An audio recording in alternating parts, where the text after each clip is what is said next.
कुदरती ज़राए किसी भी मुल्क के लिए बहुत अहम होते हैं और इनके बेदरीक इस्तेमाल से इन वसाइल में कमी आती जा रही है।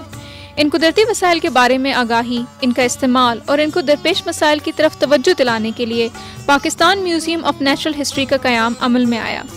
इस म्यूज़ियम में पाकिस्तान में पाए जाने वाले नबातात, हैवानात और पाकिस्तान की अर्जियात की तारीख और दीगर मालूमात फराहम की गई हैं। ये म्यूज़ियम का अहम मकसद जो है इस नेचुरल हिस्ट्री म्यूज़ियम का वो यही है कि जो हमारे नेचुरल रिसोर्सेज हैं, जिसमें हैवानात हैं, नबातात हैं और ये अर्जियात हैं, इन चीज़ों के बारे में हम यहाँ लोगों को एजुकेट करते हैं और उन पे हमारे यहाँ तहकीक होती है। बदकिस्मती से हमारे मुल्क में इन चीज़ों की लोगों को आगाही नहीं है, प्रायोरिटीज़ नहीं है।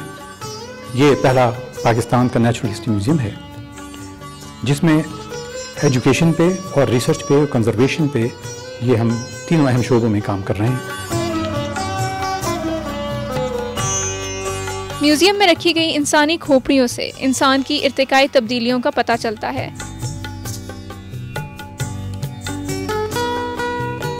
इसके अलावा हाथी और ज़राफ़े के ढांचे देखने वालों की दिलचस्पी का बायस बनते हैं। वो जानवर और परिंदे जो कभी इस कायनात का हिस्सा थे, माहौल में होने वाली तब्दीलियों के बायस इस सफ़ा हस्ती से मिट चुके हैं। इनकी तस्वीरें और इनका रहन सहन पेंटिंग्स के जरिए दिखाया गया है। अंडे से तितली बनने का अमल, जमीन में पाए जाने वाली चट्टानें और खुराक का साइकिल भी दिखाया गया है।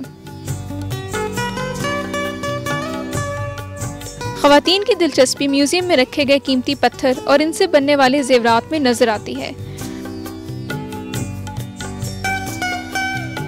दरख्त का ये तना 300 साल पुराना है। तने में मौजूद एक दायरा एक साल को जाहिर करता है और इस दायरे की मोटाई से मौसम में होने वाली तब्दीलियों का पता चलाया जा सकता है।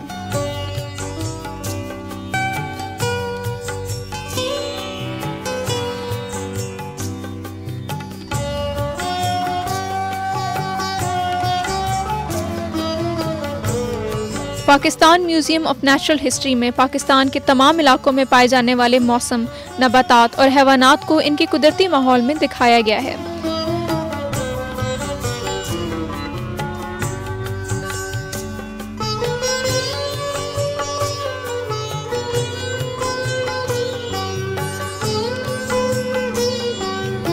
इन परिंदों के बारे में कहा जाता है कि ये मौसम सरमा में सर्द इलाकों से इंडिया, पाकिस्तान और ईरान की तरफ हिजरत करते हैं और मौसम गर्मा के शुरू होते ही हजारों मील का सफर करके वापस अपने घरों को चले जाते हैं।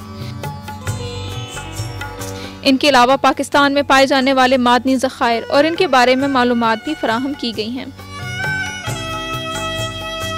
पेंटिंग्स के जरिए पाकिस्तान के माहौल को दरपेश मसाइल और इनके असरात भी दिखाए गए हैं। बलूचिस्तान के साहिली इलाके से पकड़ी गई बेबी वेल मछली के ढांचे की लंबाई 40 फुट है, जबकि यंग वेल की लंबाई 100 फुट तक होती है और इसका वजन 150 से 200 टन तक होता है।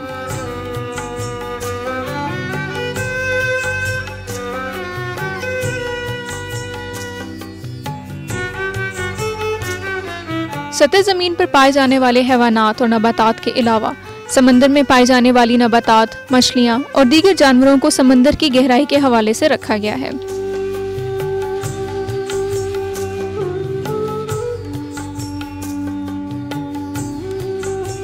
वर्चुअल ओरिएंटेशन गैलरी की मदद से हम कंप्यूटर पर ही पूरे म्यूजियम की सैर के साथ साथ माहौल के अराकीन के बारे में हर किस्म की मालूमात हासिल कर सकते हैं और जल्द ही ये गैलरी वर्ल्ड वाइड वेब पर भी लॉन्च हो जाएगी और इस तरह हम अपने घर से म्यूजियम की सैर कर सकेंगे।